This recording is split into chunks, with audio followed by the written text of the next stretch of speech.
versus Bristleback is not a fantastic matchup. You can dispel the slow from the Q and the minus armor, but you cannot get rid of the quill sprays. They do add up, and like you said, I mean, historically, Bristleback has been used as a counter to Tidehunter in metas where Tidehunter was really strong and dominant. So this confuses me. They are kind of just, you know, building their own 5-man and making sure they get good stuff for themselves, I guess. Yeah, and obviously they're aware of that themselves. So to me, this just screams, one, maybe a bit of comfort, Ush comfortable in the hero Tidehunter, but also he's bringing just even that much more team fight, right? Because even before the Tidehunter, they had they had the Shadow Fiend as well as the Tiny and the Silencer. All these heroes, the Wombo combo, whatever you want to call it. It almost seems like Tidehunter just feels like a natural off lane to go along with that theme. So maybe there's part of it there too, I suppose. But yeah, that does continue to be kind of one of the bigger concerns. Now, on that point, as we do see some battling for the bounty runes going on, look at where Tidehunter's going. He is going to the top lane, actually, as Shadow Fiend is heading bottom. Yeah, so they wanted the hero, but they don't want that matchup, and it's been spotted as well, it seems, because the Bristleback is now rotating towards top, so he's making the switch. They are insisting you are gonna lane against us, and yeah, I think we have a short video again here from one of the players. Want to give us some insight to the teams here? Yeah, well, about as far as the tipping goes and the mental game. So this time, let's hear what Imperium has to say. I use tipping for mental games all the time. I was playing a game for Alpha and the BTS, and Oscar kept tipping me because I was following him around in the jungle as Treant. So I could tell he was tilted, so I just kept tipping him every time he died after that. So I definitely think it's a good mental warfare tool. It'll definitely tilt people. I'll tip my teammates too if they do a good play, but I don't think I'll tip the enemy if they do a good play. So yeah, we had the discussion in the previous game as well, but yeah, it's definitely the mental warfare. It certainly is something to it. I like this. He'll tip his teammates too if they do good, but you don't tip enemies when they do good. Yeah, you don't wanna boost up your enemy. You wanna tear them apart. It's about winning here, and this is game 3 in a 3-game series, so this is really down to a best of 1 for who wins this matchup. Yeah, there hasn't been a lot of 3-game series throughout Division 2 so far, but obviously this one being one of the rare ones that both these teams certainly need that series victory, because as far as technically both these teams are still capable of a top 2 finish. You pretty much need to win this one here to keep that a reality, though, is the point. A loss here does seem to perhaps shut those doors pretty quickly. So point is, though, game 3, a lot on the line here between the Cut and Ant, but mid lane matchup, you have Zeus versus the Ember Spirit. So again, final pick mid for both teams, not that that's a surprise, but the Zeus first and then the Ember Spirit, a pretty quick Ember Spirit response. You expect him to have a good game? Yeah, it's a fairly easy matchup for Ember, but it's not unplayable for Zeus. Zeus does have a lot of lasted damage and can squeeze out some denies in the lane. The thing is, though, that his E doesn't really do much against Ember, who has instant cast on his abilities. Yeah, Scourge McDuck getting pretty low right there, but yeah, the stick, he's going to pop it, get some regen as well, so he'll be fine. But so far, it seems like Ant's definitely not doing too shabby at this top lane between the Tidehunter and the Silencer, as Clockwork's going to run at the Silencer as I'm talking about that, but now he's in an awkward spot because did he go too far? This first blood is potential. Battery Assault, keeping him alive a little bit longer as well as a stick, so he will survive, but he took a lot of damage for that. Yeah, a lot of damage, and that frees up more the attention of Silencer to be redirected towards the Bristleback. When Clockwork is not in the way, then he can start doing damage to the one he wants to hit, which is the Bristleback, and start getting more advantage on this lane. And yeah, so far, the matchup's going pretty well. I think Silencer is having the big impact here, though. Double melee lanes, usually not a fan of those. And while Bristleback is good against Tidehunter, in my opinion, and, you know, Fierce as well, Silencer is just being the dominant force here. The levels are starting to add up, but also adding up is damage at the bottom lane. It's Rubik going down against the Shadow Fiend and the Tiny. Those raises coming in, and of course Tiny doing his combo, and that is a lot of damage, so not much that Nature's Prophet could do at that point. Yeah, they have a nice thing where Tiny can catch people quite easily and just toss them back into SF, and that sets up the triple race. So the lane combination of Tiny SF is really strong. Play a bit more of an old school one of sorts. So good capitalization there from Ant, and yeah, staying committed to the lane. So, you know, wondering we're going to see maybe a response from them after the fact, but not really the case. Staying to the lanes, and so far it's working out pretty well for Ant. Top lane, Silencer is trapped in the cogs, gets his way out though, and he'll be fine, but the damage harassment continues back and forth. Yeah, almost seeing the usual backswing there. After you harass your opponent really hard, they then go and regen up and then they swing back. It's like you take turns, you know, throwing punches, and now Ant are the ones who have to recuperate a little bit. You look at Tiny here at the bottom lane. He keeps running and he wants to go for it, and they're going to go for Nature's Prophet. Never mind. He thought, you know, second guessed himself. He had the magic stick. He definitely could have gone for a toss right there, but in the end, maybe Shadowfiend wasn't ready or just not feeling the most confident about it. Either way, he'll be fine for now. Yeah, Argus doesn't have the easiest lane here, being SF. Well, the Tiny and SF lane is pretty potent and has a nice combination. He's struggling a little bit in CSing. Yeah, Fate Bolt not making that any easier as well, as we're seeing that spammed out. So top lane though, EMP, Imperium gets taken out, but got the kill on Ush first, so well worth it in terms of a sacrifice there. Take out the core Tidehunter. Yeah, good kill to bring down, and Bristle, while that's happening, he's gonna pull the creep wave down to try and pull it to the big camp and farm even faster. Actually, he's gonna pull it back and just rebalance the lane in a more favorable position for himself. He almost has the Vanguard on SMD on his Bristle back, and at that point he'll be really hard to harass. And this lane will be more open for Clockwork to leave, and then he can make moves. Zeus ulti is ready, by the way. Yeah, it's ready, but it might come into play here because the support rotations are happening as we're hitting about 6 minutes. Ember Spirit goes in first, though, before the runes are going to spawn, and Zeus is going to get comboed down. The support show up. They had one from Clockwork on the side of the cut, but the two supports there for Ant, and that's going to allow for the second kill as well on a Clockwork. And look at the Arcane Rune just sitting bottom. Ember Spirit's going to go be able to pick that up, and that's a huge momentum shift to favor another NA team. Yeah, that's a big thing. That's what we saw Shaggy really dominating with, or Sadman dominating with in the last game, was the extreme rune control on his Queen of Pain. Ember was one of the heroes I listed that can do the same thing if they get the runes. So, you know, getting a kill right before the rune spawn feels good, and Ember is going to be happy here to have the Arcane available, and they're trying to get Zeus again. Look at them hovering around. Zeus smells it though. Shaggy is not falling for it. Well, he got scanned out. Yeah, he's obviously very suspicious of what's going on, figuring they could still be there, and he was right. So is going to survive. Now we'll take some tower damage in the meantime, but hey, it really goes back to again the support rotations, especially the team that brings the second support over just the one on the other side certainly has the obvious favoritism. Now, to that point, at the bottom lane, they know Tiny's been missing, but Shadowfiend, he's fine still. He's been able to survive this, and he's pushing up a little bit here. And look at the scan, though. He scans, and now it's his turn to run back.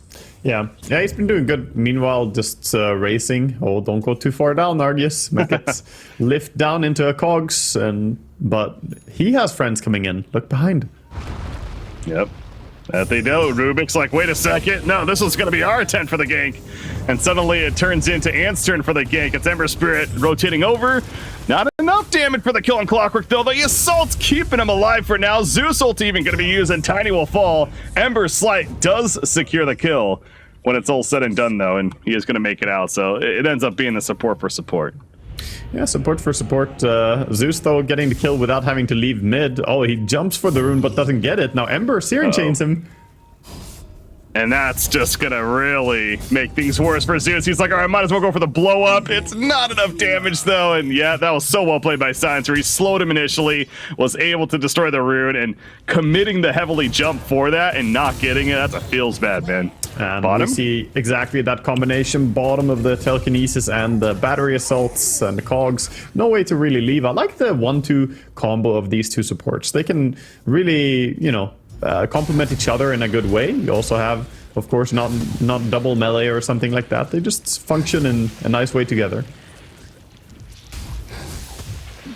And now heading back to the jungle to assist on some stacking, perhaps. But yeah, making good use of that kill. You got to wonder, though, I was going to say, when does Shadow Fiend, is he TPing top? Yeah, it's at a point now where it feels like he may come elsewhere. Oh, by the way, level 6 is ready on Tidehunter. Are they going to Ravage for this? There we go. The raise is hit. Does he Requiem? No, he doesn't have Requiem yet, but it's not needed. They kill Bristleback. That was scary, actually. There are 2 heroes going down to 150 HP there. Almost turned it around with just a close. If there was any TP rotation or something to punish there, I feel like they could have lost some heroes. I'm surprised they didn't try to go there. All right, well, that's a global silence coming out. He's been over here trying to... was going for some jungle farm. He ends up killing Clockwork, and now the Warden shows up. Toss back on a Rubik.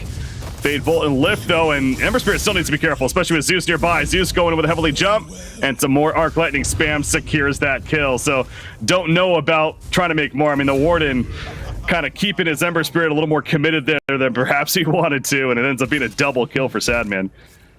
Yeah, good start here. I would say for him getting, to the top of the CS board right now as well. But both mid heroes having a pretty good start here. It's fairly even. As this time it's going to be Shaggy who finds a Regen Rune top after that engagement. Feels absolutely fantastic. 0 mana Zeus.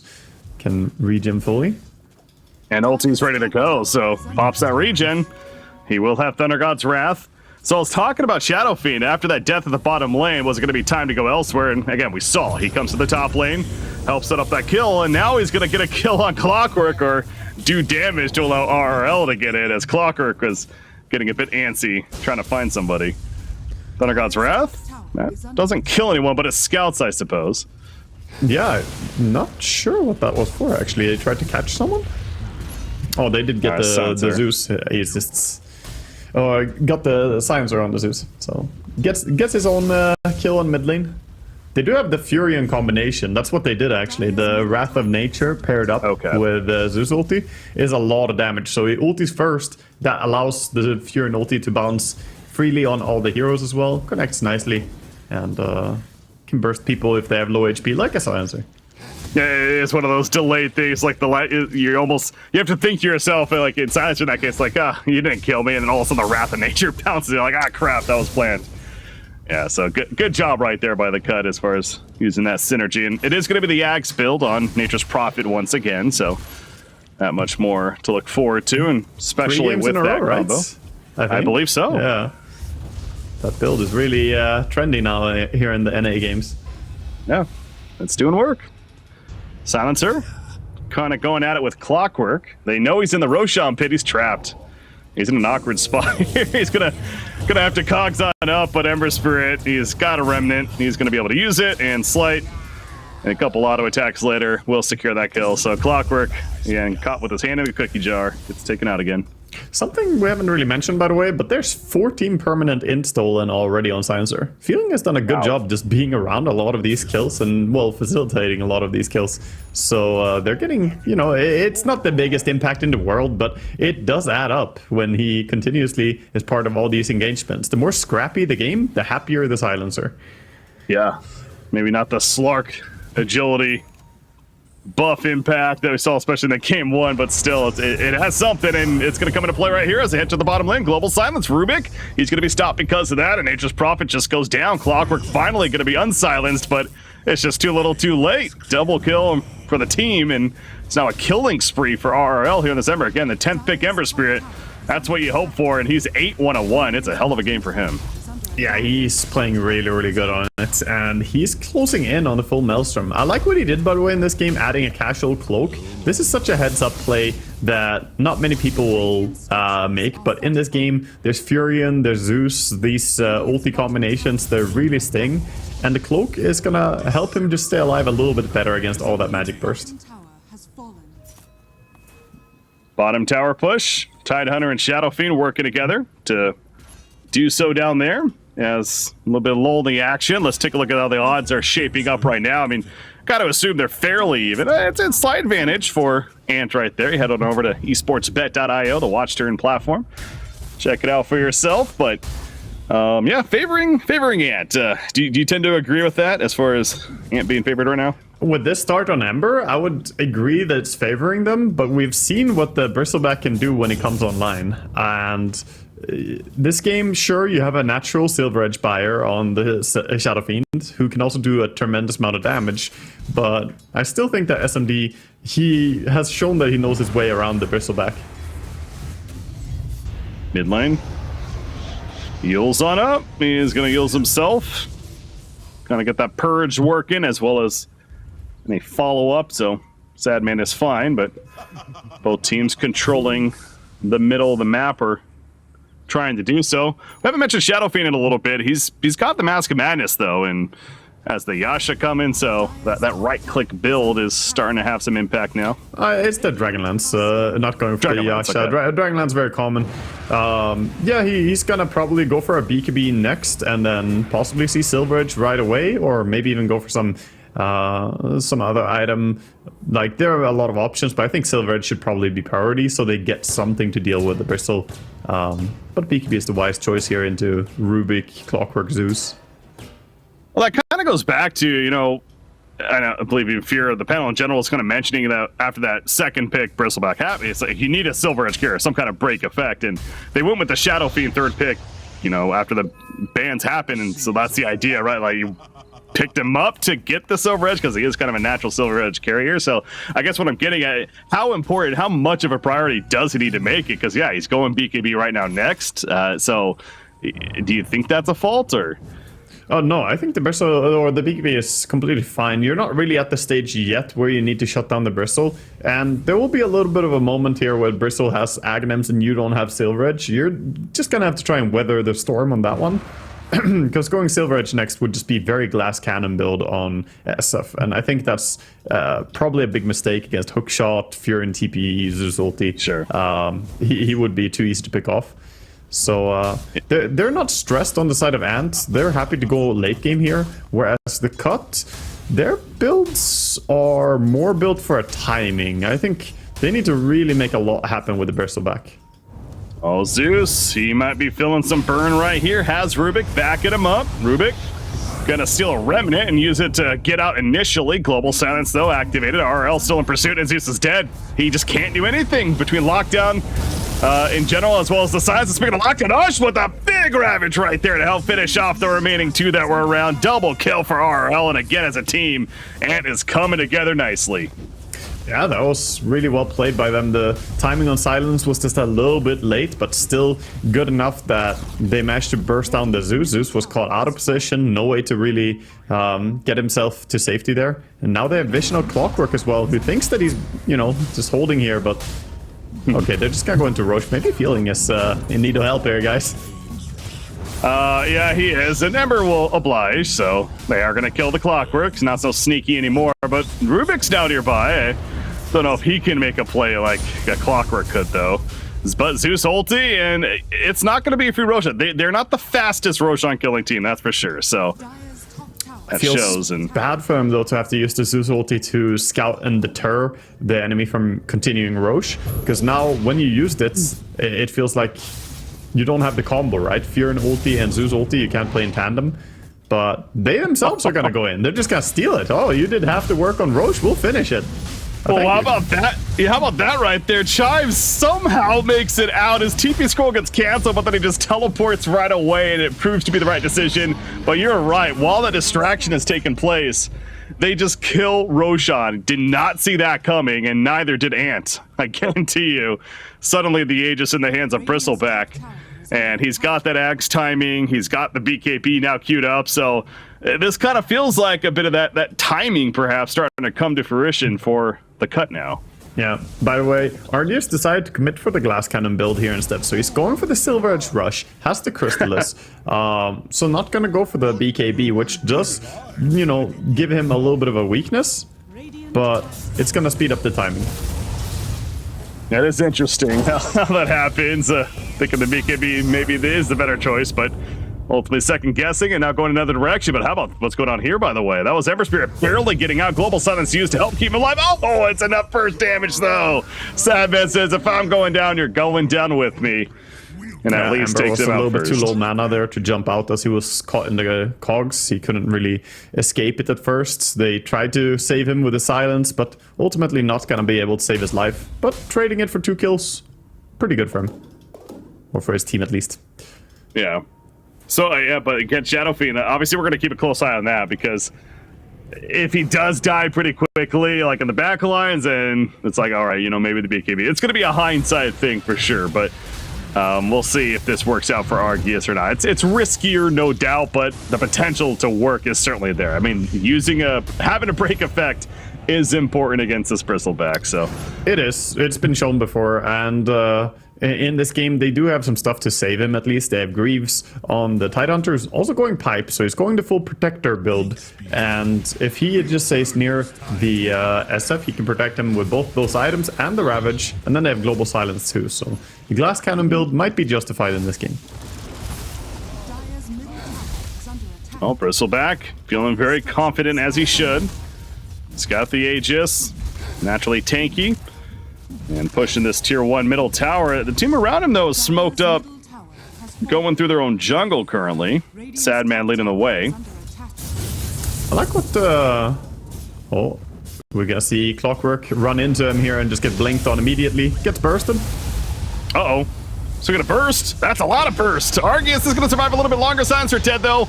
Yules stopping the Requiem, and there's the death explosion. They did finish off the Tiny as well. What a find there. So yeah, I mean, Clockwork got blinked on initially, but that allowed for that heavy burst out of Zeus.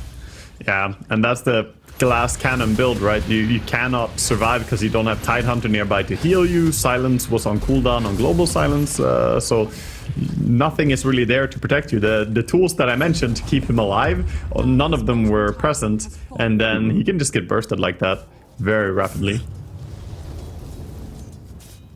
I was trying to say before the engagement happened how I like the itemization here by RRL going for the Mage Slayer second item, because when you play against Bristle, that lowers the damage of the Quill Spray so much if you keep spamming that. And of course against Zeus, if you can just reach him, then you can mitigate a lot of his damage. And yeah, I think it's just the sensible choice here to go for. And then he's going back for a Gleipnir next, so he can increase his catch potential. Yeah, you definitely got to appreciate that adaptability, because it's certainly not an item you would expect to see a lot on a Number Spirit in general, but absolutely makes sense here, to your point. So, and he's definitely making use of this amplified early farm that he's had, keeping up with the Bristleback still even, and currently farming out the jungle some more. That Silver Edge, though, keep an eye on that timing. It's still being built. It's almost there. and needs about 500 more gold.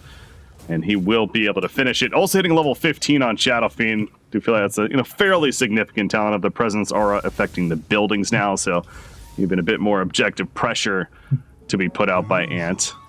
Yeah, it's very useful for their team because they're kind of lacking in the building departments. Like for taking down these towers, they don't have too many things, but certainly now they have enough damage to do so. Overall, they also just finished the pipe, so I think that they are getting kind of ready on the side of Ant to force engagements. Well, speaking of forcing engagements, that's Tiny going to be forced on.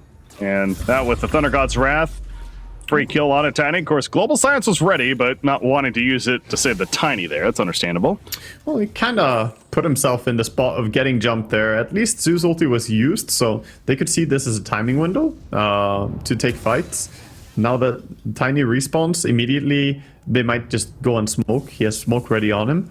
So this could be a chance really here for Ant, whereas the Cut, they have to play around their Bristle a lot at this point, I think. I mentioned it before, I don't think that their lineup scales very well into late game, but Furion is trying to transition into that carry build after the Aghanims, went Maelstrom, going BKB next, so he wants to catch up and become that 6-slotted Furion eventually.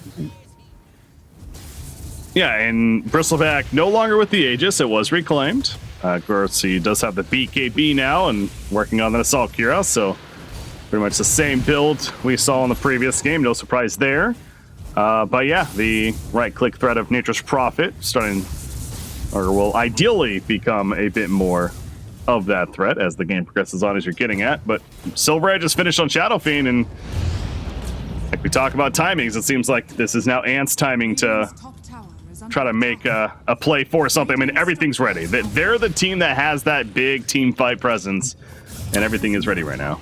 They are, but at the same time, like I've hinted at many times now, they are not under any stress really in the same regard. So while they do have their tools ready, maybe they don't want to brute force the fight if it doesn't look super favorable. I still think they could maybe have pushed that tower since Zeus ulti is still, 15 seconds at this point. I think they could have maybe taken an engagement with that Zeus ulti there. Now they're allowing for that cooldown to come back. But they shouldn't be, worried about going late game here. Yeah. So they pull back, they smoke up, and they're looking for the big time initiation. Tiny, no, the blink out from Rubik manages to get away. Gleipnir hits. It's a Gleipnir in the hands of Ember Spirit, and one auto attack. Well, there's that Silver Edge damage. That was a nice smoke reveal, though. He sat in a good position. He knew exactly what he was doing there. He just waited it out. He saw the smoke. He didn't have vision on them, but he was standing so that he had vision of the smoke effect popping there. And then he just walked up, got himself in a position to reveal it, blinked out, almost lived, and nothing of value was lost at the end of the day. It's one of those support deaths that's actually a good death. And it's even more information interesting. You can now confirm the Silver Edge is finished. I don't know if they actually saw that or not. You got the Gleipnir also on Ember Spirit. I think that's the first time we've seen that as well. So, yeah, a little more data to work with now for the cut. That is very true. And they can now turn around as, they dodge that smoke gank. They're going to immediately swing back with a smoke of their own. I like this move. I think the cuts are identifying that they need to hit a timing here. And moving into the enemy jungle is a good way to start it. They get scanned though. Yep. They get scanned, so Ant has a chance to respond. Silver Edge, gonna be exposed. Something's gonna happen soon. Ush going uphill. I mean, he's got Ravage, so he feels pretty confident. Wrath was used by Zeus. Lift on a Tiny, but Global Silence now coming out, and Rubik's gonna be tossed in the air like a little toy. He's just dead, and the rest of the team, the Radiant side trying to run, Bristleback included, but in the backlines, Ember Spirit's back here. He's getting low, actually. Needed to panic use his Remnants. The big three-man Ravage coming out. The Gleipnir on top. The Sleight of Fist damage as well. And the Avalanche to throw it down. The Requiem from a distance. There is the combo that you just knew eventually was going to be coming from Ant. Man, give it up for Ush there as well, coming in clutch, getting there in time to help his friend, and yeah, the Gleipnir having some big value as well from RRL. He did a good job on Ember Spirit, locking on to the Zeus at the start of the fight. He was chasing him from the very beginning there pretty much, and again, Ush was kind of the start and the finish of the fight, because he walked up the ramp, revealed everything. There was a little bit of a replay of the end there. Looked funny with the slowed down Remnants crawling away, but Ember does get away safely. Look at that Gleipnir. I mean, that's so beautiful. Obviously, the Ravage setup for it. And I was thinking, though, too, Ush doesn't have the blink yet, so it's going to be a bit more difficult to get a good Ravage off. That didn't matter. He is jumped, but he's doing a lot of damage back to Clockwork. However, it's not enough. He's going to use that Glimmer Cape, and he's in there with the Clock Trap with the Bristleback. That is not who you want to be in there with. So good find from the cut, and that Shadow Fiend's dead for a full minute now. Yeah, this SF getting jumped is pretty much equivalent to like a sniper being jumped. It's terrible for them. They do not want like Clockwork and Bristle to simultaneously be on top of him. He's going to die very rapidly unless he gets big help. So losing him there, it's a little bit of a blow, but they have good vision to maybe fight without him, they're thinking. This is risky. No Ravage, no Global Silence. This is very risky, but Rubik and Clockwork are dead right off the bat. Clockwork is going to buy back. Shadow Fiend's still dead for 25 seconds. Yeah, without those big cooldowns, that's one of the downsides of running the comp like this, of course, is fairly reliant on that. But Ember Spirit doesn't necessarily have long cooldowns. He can still constantly fight, and that is showing. They have amazing vision on Dire here. I don't know how, by the way. They're playing against a Zeus. Like, Shaggy? Bolt, man. There's so much vision around here. Counter. Oh no, Tiny finds the target because of that vision. Clockwork's dead for a minute. He doesn't have a buyback, remember. Scourge McDuck, though. Quill spam the Warden. He'll fall to it. Shadow Fiend's back up, though. Shadow Fiend's running over. Gleipnir on the 2 on the uphill, but just stalling. So again, Roshan's still plenty healthy. And I think that's going to be the end of this exchange now. Is he not bolting? I'm so confused. He's still just walking around. This ward has lived for so long. Yeah. Okay, I'll stop ranting about it, but it irks me greatly that you're not even attempting to deward the area. At least Save managed to deward one of the ramps on the Rubik. Yeah. There is still great vision for Dire though, and they can go in and play under it. Yeah, maybe they thought that they did get another ward and they figured that's all that vision was. But yeah, no, you're right. That ward has been sitting there forever. And that is giving them so much information on the side of Ant to work with right now. Rubik was attacked uphill there as well into Fog of War, so he should have noticed perhaps, but maybe he panicked that he was under some form of vision. Oh, Roshan, the Shadow Fiend, he is starting to hit really hard now, and it's going to show. Clockwork scouts it. Clockwork's ready. You know, he wants to steal. He gets scanned. Yep. He does. And look at the position. Look at Ush. They're building a wall. Yeah, build a wall of heroes. Try and block it. Yeah, not going to give him a chance. So Clockwork doesn't even go for it. That's also a good discipline on his part. Save. Tossed back in the mid lane. The chase is on. Gleipnir hits. It's going to stun them in place, but it doesn't matter. Fear and Aghanims is like a ranged Treant ulti, you know? It looks so strange. All 5 heroes just rooted on the mid lane, like what? I thought Rubik stole something for a second, but no, yeah, that makes it's obviously the Wrath of Nature there from the Furion. But still not enough to save his teammate. Warden is sitting top, and if Empyrean shows himself here on his Clockwork, then he will immediately get jumped. Oh, well, there you go. Yep. It's like you saw this one coming. No detection. Maybe he can sneak his way out of this one? Did not. He doesn't even have TP, by the way. He's just sitting there. Oh, no. Courier fights him. I mean, it took a silencer TP, a courier, like, it took a lot of time. Space created, for sure. Breaky, did it take a silencer TP, or did silencer get there to steal his brains as well? True.